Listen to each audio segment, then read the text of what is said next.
over, and I've seen the promised land. I may not get there with you, but I want you to know tonight that we as a people will get to the promised land. We'll get to the promised land.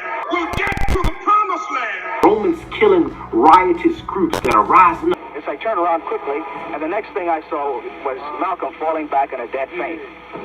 Killing any potential threat, any potential Messiah.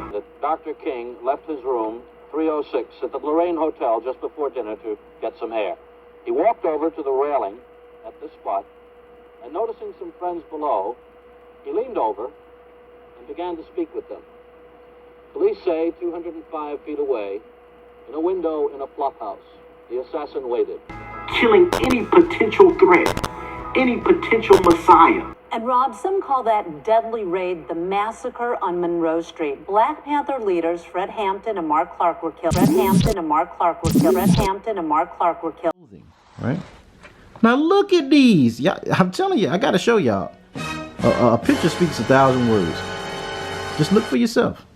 And this is the creme de la creme. All praises be to the Most High Yah. Everything we've been through, y'all, the Most High is going to retribute it on all the nations that have had a hand in the oppression of his apple, the apple of his eye, his chosen people, his beloved, his fervent lover, his only begotten. They're going to have their part in the lake of fire. You see them tormented by some kind of creature. I don't even know what that even is, y'all. Judgment in chains. He that led into captivity shall go into captivity. All praise to the Most High Yah. It said, thou that dwells in the clefts of the rock. Whoa, I know a lot of y'all know about the Caucasus Mountains. Let's just let the words speak. Let's go to verse 4. Though you exalt yourself as the eagle, and though you set thy nest among the stars. What's up, Zion Dynasty? This is your favorite dreaded Israelite, the man, the myth, and the legend, Mr. JB Zion. Y'all already know what time it is. Show me some love. Show me some love. Your boy is back again in the flesh to hit y'all with another all praises, honor, glory, dominion, majesty, power, world without end to the mighty one of Jacob, the holy one of Israel, the redeemer of the 12 tribes, the resurrector of the dry bones of Ezekiel, the Most High Yahweh Bahashim Yahweh Shai. All praises be to the Most High Yah. And first I want to send peace, love, blessings, black power to the chosen race of the Most High Yah. All my Hebrew Israelite kings and queens, my Hebrew Israelite brothers and sisters, we could not do this without y'all. Let's go! Yoruba! But I Ephraim of the tribe of Joseph, the son of Jacob, that is Israel, y'all. We could not do this without y'all. Y'all, we have hit 10,000 subscribers. Let's go! All praises to the Most High, y'all. This is my first video where I've actually been able to deal with it, y'all. We could not do any of this without y'all. I could not say that enough. Without y'all's love, support, just donations, prophecies, just rocking with your boy, trolling all these other trolls that be coming in here. Y'all mean absolutely everything to us. Me and Shawnee D, we work so hard to get these lessons out to you guys. We work so hard to be able to just answer all the topics and different comments and stuff, you guys. I know I'm behind. I know I am behind, you guys, but I'm trying to play catch up. I'll get back caught up on all those comments because I love you guys. You guys are like family. You guys give us more love than a lot of our actual family as we're on this journey, which is, you know, it just is what it is. Because you guys well know how lonely this journey can be when you're in the truth, when you know who you are and you stand for Zion and you stand for your people. So I thank you guys from the bottom of our heart, but not just y'all. All my sincere, loving Gentile brothers and sisters, those of y'all that are not lost in the sauce of the Big Mac sauce of these urban apologists that are just screaming chaos, saying, neither Jew nor Greek, that stuff doesn't matter anymore. Whosoever will, for God so love the way y'all that ain't rocking with that Roman Catholic mark of the beast, fourth beast of Daniel, the eagle that came out to sea in Ezra, y'all that ain't rocking with all that madness that was created to extract the man-child from the very womb of the people that birthed them, I thank each and every one of y'all. It's a lot more than what y'all think, Zion. There are some sincere Gentile brothers and sisters that really support Israel, that are humble, that have that Syrophoenician woman type of faith, that Rahab type of faith that says that I know that y'all God is he who was, is, and shall be the creator of the heavens and the earth, and they are supporting that thing, y'all. So I could not do this, we could not do this without any of y'all's love and support. Also, I'm gonna put that Cash App up if y'all want to continue to donate. I couldn't thank y'all enough. It is outrageous. Y'all are just showing us so much love. I'm gonna pick that up. Also, y'all already know what to do. Like, comment, share this video with as many people as you know humanly possible on the face of planet Earth. And if you ain't subscribed, I don't even know what we're even talking about right now. Me, brother, I mean, what's going on? Click the subscribe button. Join the movement. World without end, y'all. Go ahead and click that subscribe button, man. You want to be a part of this. So family, this is going to be a big one. This is going to be action-packed, prophetic, just legendarily, just outrageous, right? So family, this one is going to be a prophetic whirlwind, y'all. We are going in. We've been dealing with our Kingdom of Israel series, you guys. We've been dealing with a lot of different like subtopics, y'all. I got caught up in COINTELPRO, the Council of Nicaea, the Willie LYNCH letter, just to see the different safeguards that Esau, that Edom has instituted to be able to fight the salvation of Zion, y'all. It's crazy. That fourth beast of Daniel is real, y'all. When we talk about that last great empire, Esau, Edom, they are actually trying to wage war against the Most High Yah. This is a people that have no regard for man, have no regard for the Most High, the Creator. They are actually trying to lengthen their empire by any means necessary. They said if the Most High comes riding on the heights of the clouds of heaven, we have a space force. If he come down here and raise up another Dr. King, we already got COINTELPRO. We got other niggas that's gonna probably crucify him without us having to do anything. We have all these different safeguards of the ideological frameworks that are gonna attack any idea of the Hebraic understanding of the scriptures, y'all. So it's so much that the nations have conspired, have sat down with think tanks. Y'all, in the Council of Nicaea, they had near hundreds of different cardinals and bishops and laymen that sat down and actually came up with a unifying doctrine that we know today as Roman Catholic or modern Christianity, right? So y'all, it's been so much against us, but we're gonna deal with it, y'all. We're gonna deal with a lot, but mainly we're gonna deal with the 144. This video is dedicated to the 144,000, the legendary, the infamous number that a lot of y'all have probably heard about. These, they sound like Superman, Superwoman, and it's like that, y'all. It's a lot. So there's a lot of different precepts we're gonna go into. So y'all, we're just gonna jump into it. So first, we're gonna go to Revelation chapter 13.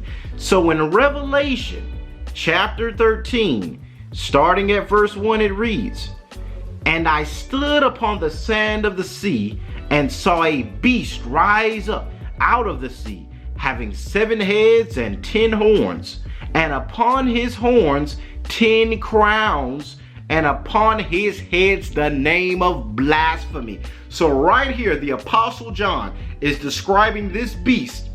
Now y'all, we've been talking about this beast a lot, but he's describing this beast that's coming out of the sea, this beast that has these 10 horns, or these 10 crowns, this dreadful beast that has the names of blasphemy on each one of the heads, right? Now, we've been talking about this beast that comes out of the sea because the beast that John sees is not a new thing. This is not a new vision or a new prophecy. He is piggybacking 2 prophets that we talked about. The prophet Daniel, that y'all might know about, Daniel in the lion's den, Daniel and the Hebrew boys, and Ezra, right? Ezra during the time of Nehemiah during the Medo-Persian Empire. Now, Ezra, we're going to his work 2nd Esdras, which is in the Apocrypha, but this is by that same Ezra. So John sees this beast coming out of the sea.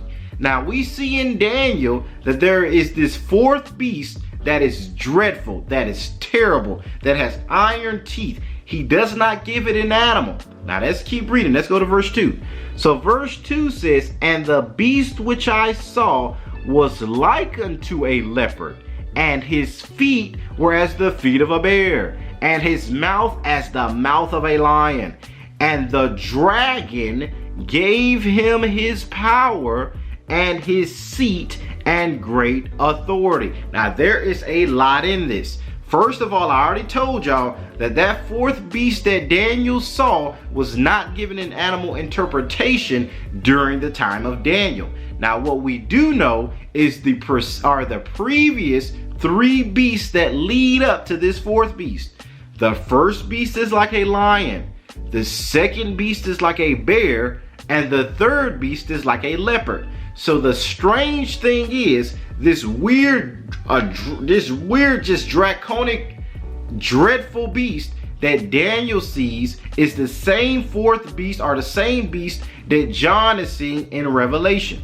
Now in Revelation it says that this beast has different components of the previous beast of Daniel. That's why you have to read the book of Daniel to understand Revelation, because Revelation uses the same imagery. Revelation says that this fourth beast has the components of the first beast, the mouth of a lion. It has the components of the second beast, the bear. It has the feet of the bear. And he has components of the third beast, which is the leopard, which the scripture says that he is overall like a leopard, right? So we see that this fourth beast is going to draw from all the empires that came before him. Now, the book of Esdras, second Esdras, goes into more detail describing the animal that is this beast. Let's go to it. So in the book of second Esdras, chapter 11, beginning at verse 1, it reads, Then saw I a dream, and behold, there came up from the sea an eagle, which had 12 feathered wings and 3 heads. Now you guys, y'all gotta pay attention to this. So we got Daniel. Daniel's talking about this fourth beast. He talks about the lion and the bear and the leopard that came before him. In Revelation chapter 13, he's talking about this beast that comes out of the sea. Now, it's not given an animal, but it's said to have the different elements of the other beasts that we read about in Daniel. Ezra, in the book of second Esdras, this hidden book, that's why they took these books out. In the book of second Esdras, we see this eagle come out to sea. So line upon line, precept upon precept, here a little, there a little, to get the understanding. We see an eagle-like beast coming out of the sea that draws from the previous empires that came before him. Now, we know that this eagle, based on prophecy, is the image of Edom, or Esau, or ancient Edom, right?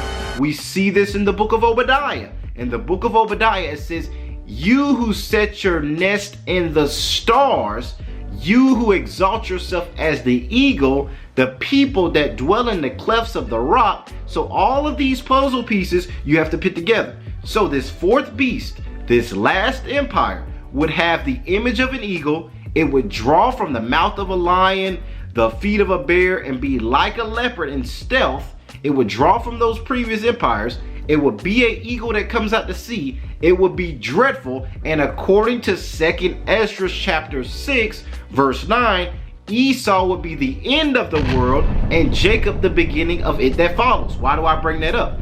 Because Esau's image is that eagle. So Esau is supposed to be the last empire.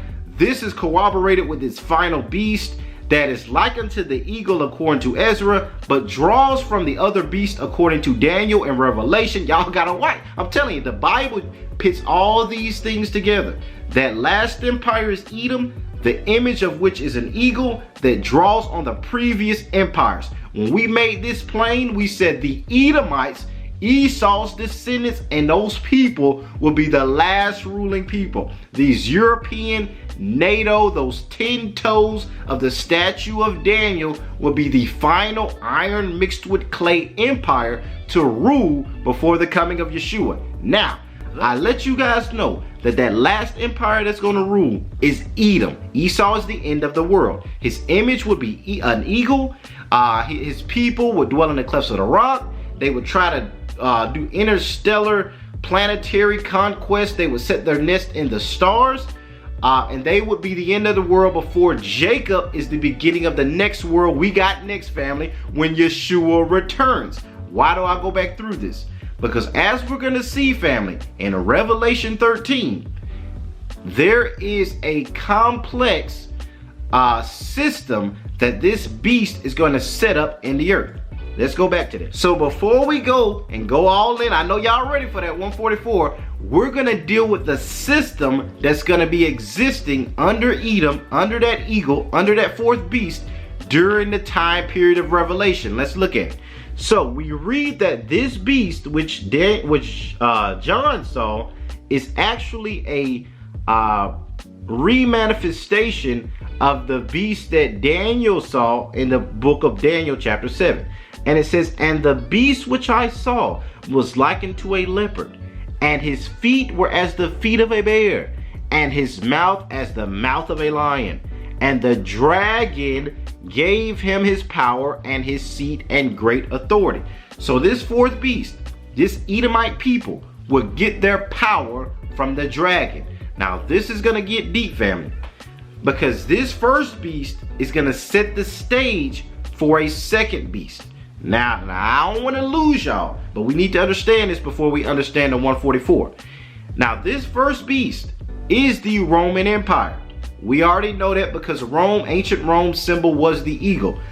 Ezra is talking about this in the book of Ezra, this eagle that comes out of the sea. A lot of the Judeans during the time of Yeshua knew about Ezra and thought that Rome was going to be conquered by the Messiah.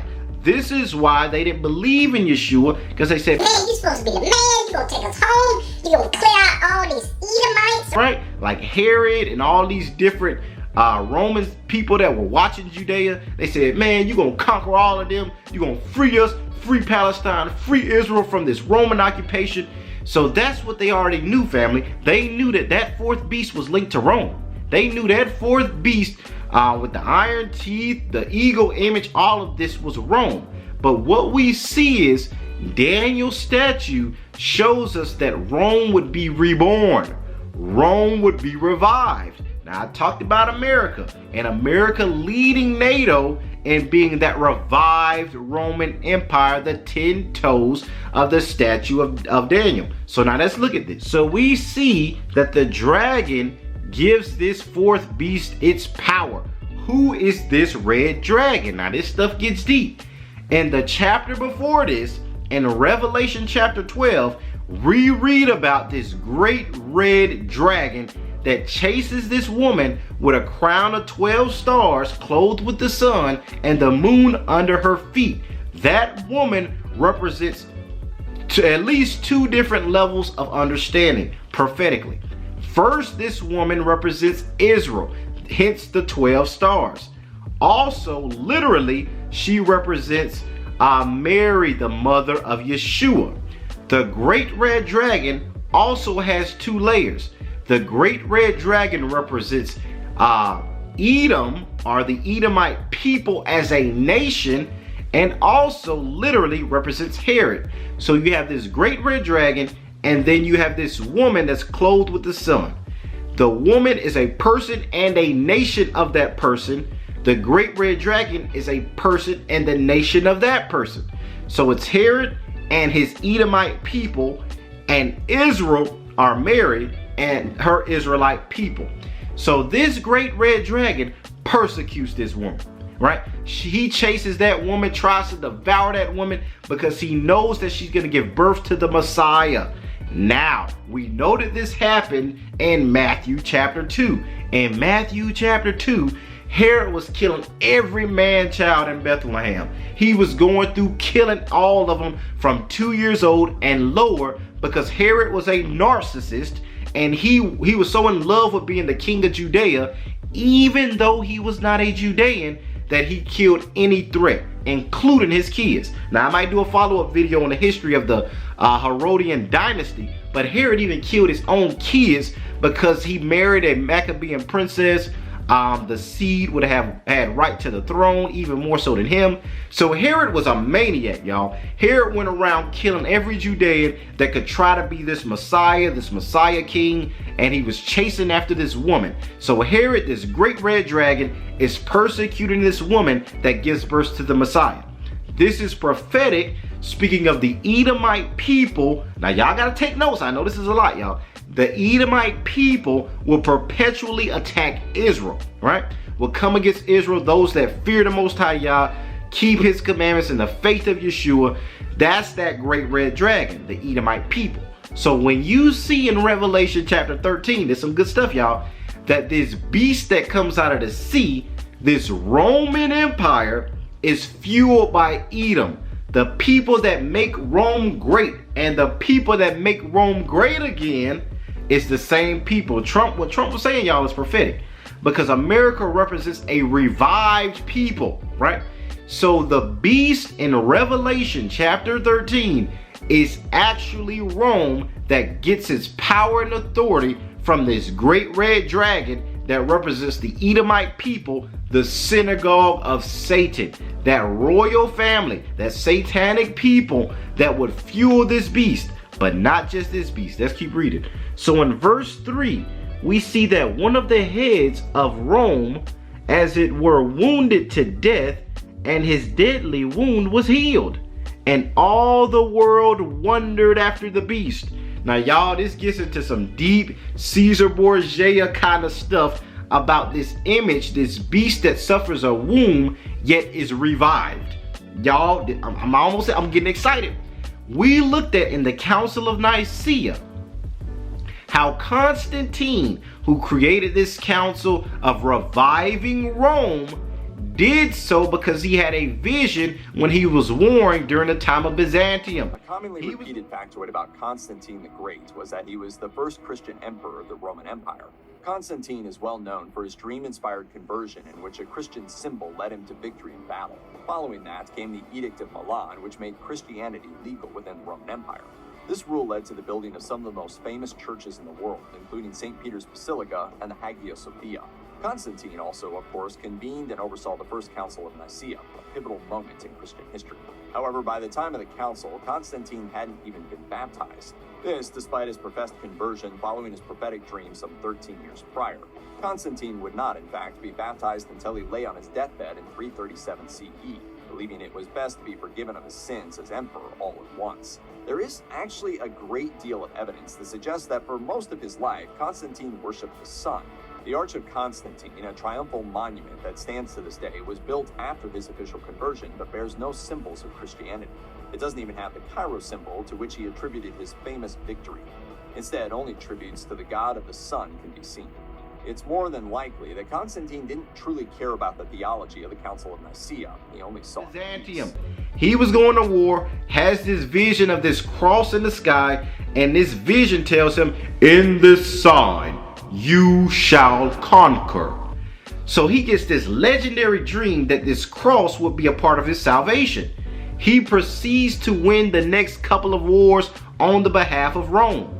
Right then, he says, okay, I need all the Christians to sit down. I need all the bishops and the cardinals and the leaders. And we're going to seek to make a universal Christian faith that would be the face of Rome, that would revive and unify the Roman Empire. So when you look at Revelation chapter 3, now let's go back and do a small review. So family, we see this beast in Revelation 13 that comes out of the sea. We know that this is an eagle based on Ezra. We also know based on Daniel chapter 7 that it has iron teeth, that this is Rome, this beast in Revelation. This beast gets its power from the Edomite people, the great red dragon people that attacked the woman that is Israel. So this Edomite people fuel this beast. This beast has all the elements of every empire so that it can dominate Yah's people.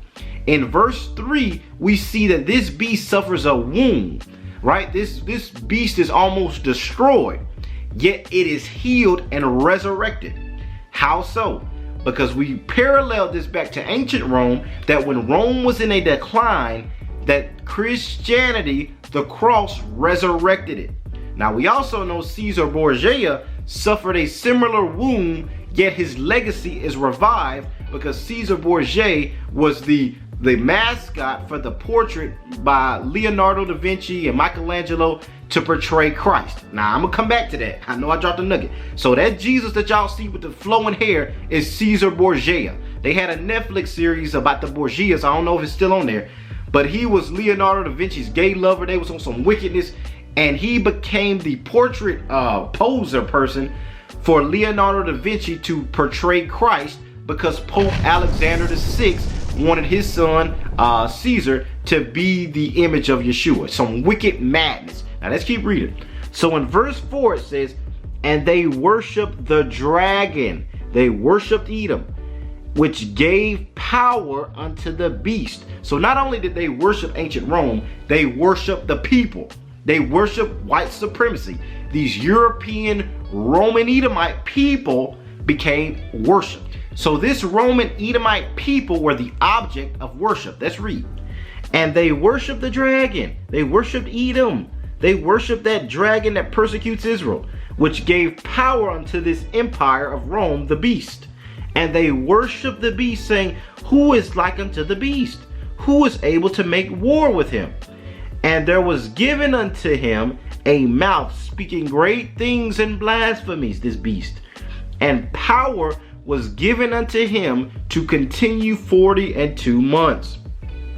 And he opened his mouth in blasphemy against the Most High Yah, to blaspheme his name, the tabernacle, and them that dwell in heaven. Now this was talking about Israel. This is talking about Rome conquering Judea. We're going to read it. And it was given unto him to make war with the saints and to overcome them. And power was given him over all kindreds and tongues and nations. This stuff is powerful. So this Roman beast was given power to overcome Israel, set up shop in the land of Judea, and rule the entire land of Israel. The saints, we already know from Isaiah 45 verse 4, the saints are even the children of Israel, right? We are the elect. The elect is Isaiah 45 verse 4, and the saints we see in Psalms 148 verses 19 through 20 that says the saints, even the children of Israel. So this Roman system, this Roman ego, this Roman beast would be able to conquer God's people, set up shop in the land of Israel, and rule, right? And the nation's gonna be like, ain't nobody like this empire, ain't nobody like Rome. Rome proceeded to conquer the entire known world. That's where you get all tongues and kindreds and all these things. Let's keep reading. So it says, and all that dwell upon the earth shall worship him, whose names are not written in the book of the life of the Lamb, slain from the foundation of the world. If any man have an ear, let him hear. So he says, what I'm finna tell y'all pay attention. He that led into captivity shall go into captivity. He that kills with the sword must be killed with the sword. This is the patience and the faith of the saints. I gotta tell y'all, I gotta preach a little bit. The scripture says this is the patience and the faith of the saints. That means the saints long for this Roman people to go into captivity for what they've done to Yah's people. It is not a shame to pray like that. It is not a wicked thing or a bad thing for Yah's people to pray for judgment and vengeance on these nations, specifically Edom and Rome, for what they've done. Now we know historically that ancient Rome fell, but they never were taken into a captivity for what they did. But this resurrected Rome, this next beast that's an offshoot of this first Rome, would be judged and receive the sentence for all that her ancestors had done. This is the daughter of Babylon. This is America, resurrected Rome, and all the European Edomite descendants that have revived the image of the beast, that make war with the saints, the woman, to this day. They make war with the children of Israel to this day. They've been shooting us down, gunning us down, oppressing us in America and to the four corners. Let's keep reading. So it says that he that led into captivity shall go into captivity. All praises be to the Most High Yah. He that kills with the sword must be killed with the sword. This is the patience and the faith of the saints of the living God. And And I beheld another beast coming out of the earth, and he had 2 horns like a lamb, but he spake as a dragon. This stuff is deep, y'all. So this next beast that comes up is a revived version of the previous beast, the beast that thought was dead, the beast that came to an end. Historically, the ancient Roman Empire would be revived by this new beast. Y'all, let's read it now. It says, and he has 2 horns like a lamb, but speaks as a dragon. This means that he would appear like a lamb, but when he opened his mouth, he was actually a dragon. Now, what is this saying? When you look at America, when you look at the European nations, they appear as, oh, this Christ Christian, for God so loved the world, under God, indivisible, with liberty and justice for all. But in their practice, in their laws, in their jurisdiction, in the practicality or the practice of what they say they believe in, we find that it don't add up. We find that it's actually a dragon. It's actually a wicked, satanic, Edomite agenda. That they really don't believe in what they appear to say they believe in. That America says they're a God-fearing, conservative Christian nation. We're a Christian nation. We believe in God. We're trying to spread the gospel and conquer all these Muslims and all these other folks. They're the enemies. They're the terrorists. We believe in Christ. We're a Christian. We're the chosen people. They got that kind of mindset. But in actuality, they're just that same old serpent, that same old deceptive dragon, that same old persecutor of y'all's people that is to be destroyed. Let's keep reading. And it says, and he exercises all the power of the first beast. That means everything Rome did, America's gonna do. We know this, y'all, because we looked at the Willie Lynch letter, and they say that the stuff we doing would have put Rome to shame. What is Willie Lynch saying? He drew from Rome, and he said, we're going to make it even better. Now let's read it. And it says, and causes the whole earth and them which dwell therein to worship the first beast, that the nations will remember Rome through America, through NATO, through this revived 10-toe of the statue of Daniel, whose deadly wound was healed. The empire that we thought was destroyed is resurrected through America, through these European nations, through Edom, and he does great wonders. So this is how America gets you. They show these revivals, these Billy Grahams and all this miracle working stuff, and they make you think that God's with them. All these nations think that, America, they spread Christianity. You even got Negroes that say, well, if it weren't for these white folks that came and got us from swinging on trees in Africa, we wouldn't have known Jesus. We wouldn't have known about the gospel. See, this is where America has hoodwinked the whole world. America is that deceptive, crafty beast. America don't believe in the Most High. America knows about the Most High, but America is waging war against the Most High. We saw this in Thanos with the whole Captain America thing, where America gonna fight the man with the two-edged sword. America does not fear Yah, but America knows that Yah is He.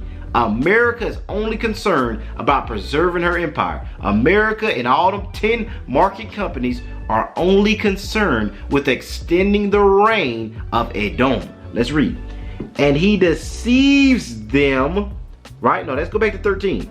And he does great wonders, this second beast, so that he makes fire come down from heaven on the earth in the sight of men. Now, this gets deep, y'all.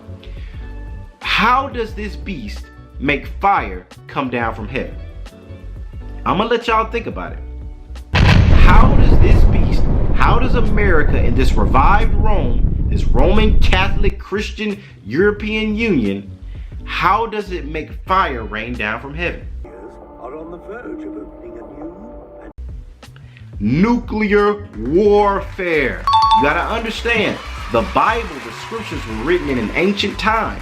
If you take the concept of what they're saying, an explosive tempest with fiery flames, in modern day, this is the equivalent to nuclear bombs, the atomic bomb, the nuclear arms race, nuclear devastation. This is what America and these European Union have made legendary, right?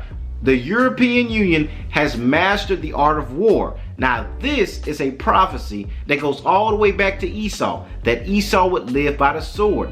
America has perfected warfare, and it has happened through the nuclear missiles, the nuclear bombs, right? Let's keep reading. So this American system will make fire come down from heaven.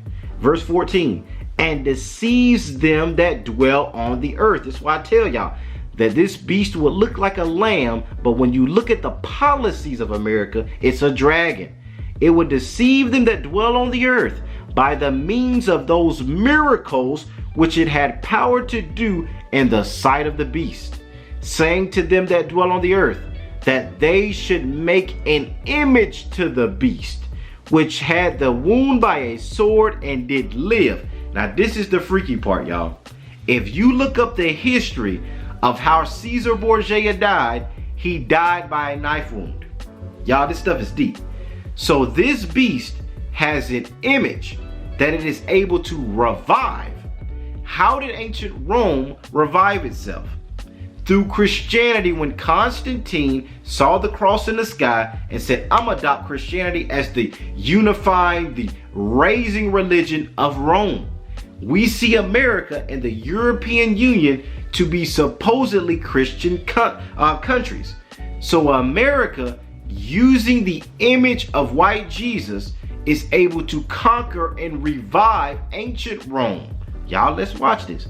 So it said that this image of the beast, which had a wound by a sword and did live. This is going into the image of the beast. The image being the Antichrist, which is the Caesar Borgian ideology in our minds, and is an actual image of a person that lived. Let's read. And he had power to give life unto this vain image of the beast, that the image of the beast should both speak and cause that as many as would not worship the image of the beast should be killed. Y'all, this stuff is crazy. So this supposed one world order, this resurrected beast, right, is actually America, is actually the 10 toes of Daniel that revives the ancient Roman Empire. Now I'm gonna go back to the statue of Daniel. I know this is a lot, y'all. So in Daniel's statue, the legs were iron. The feet was iron mixed with clay. So we know that the iron is Rome, because in Daniel 7, it says the fourth beast would have iron teeth. So ancient Rome was the iron. The iron mixed with clay is a resurrected Rome. Now some of our brothers say stuff like, you know, JB, that's the Roman Catholic Church. Understand, the Roman Catholic Church has a big part to play in this entire schematic, but the Roman Catholic Church is the religion itself of the beast. We're gonna see that.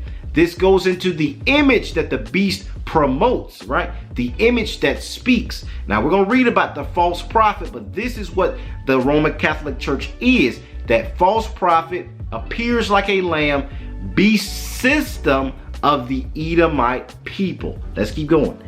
And he causes all, both small and great, rich and poor, free and bond, to receive a mark in their right hand or in their foreheads, and that no man might buy or sell save he hath this mark, or the name of the beast, or the number of his name. Here is wisdom. Let him that hath understanding count the number of the beast, for it is the number of a man, 666. Now this is where we get into a lot of conspiracy theory interpretations of this end time eschatological framework.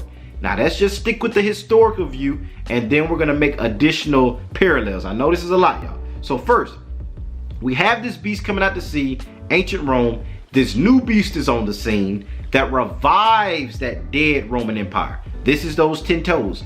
America, NATO, right? NATO is another term for the European market companies, the 10 market companies, right? This is NATO. So America and NATO is this second beast that revives the first beast with an image that it promotes, which is the same image that ancient Rome used to revive itself. This is Christianity. This is the Roman Catholic faith, right? So this second beast, this second European rulership would use the Roman Catholic faith to revive the Roman Empire. Now, it would be a one world government where these supposedly Christian countries put to death anybody that does not worship or bend to this ideology of Christianity. That's why I'm telling y'all, Christianity is the devil the Bible speaks of. Y'all think that the Antichrist, it is going to be some foreign, they talk about the Muslims and all this stuff. No, the Antichrist is Christianity itself. How do I know that? Because Yeshua said, he that believes on me, as the scriptures have said, out of his belly shall come forth rivers of living water. Now we see in 1 John that it says any spirit that says that Yeshua has not come in the flesh is the spirit of Antichrist. Now I know this stuff is heavy, y'all. So any spirit that denies Christ coming is the spirit of Antichrist. Let's go deeper. Any spirit that denies the exact way that Yeshua came is the same spirit. So a white Jesus is blasphemy. When they know the history of this black Negro Judean, anything opposite to the way the Father chose to send his son is anti-Yeshua, anti-historical Christ, anti-Messiah. It's the opposite. It's a perversion. It's a way not to accept the way the Father sent the real Christ. We're going to make our own Christ. This is the image of the beast system that they put in your minds, they put in your hearts, they try to put it on your hands. You know, they even walk up to people and do the cross on their head. The Catholics do that because they know this is the image of the beast. So with that, family, I know this was action-packed, man. This was legendary. This is really, I'm going to keep shooting and I'm going to go ahead and film the next part, which is going into the 144. Y'all check that out. The next video, I know y'all been asking about it. I plan on doing this in this video, but it's going kind of long. So what I'm going to do is I'm going to go ahead and wrap this one up. And in the next video that's going to post tomorrow, we're going to deal with the 144, the gods of this earth, the ruling elect of Zion. We're going to talk about it, y'all. So peace, love, blessings, and black power to the chosen race of the Most High, Yah, even Iye, Ashe, Iye, the Most High, Yahweh, Bahashim, Yahweh Shai. I love you all with the love of the Messiah. Shalom. All praises to the Most High.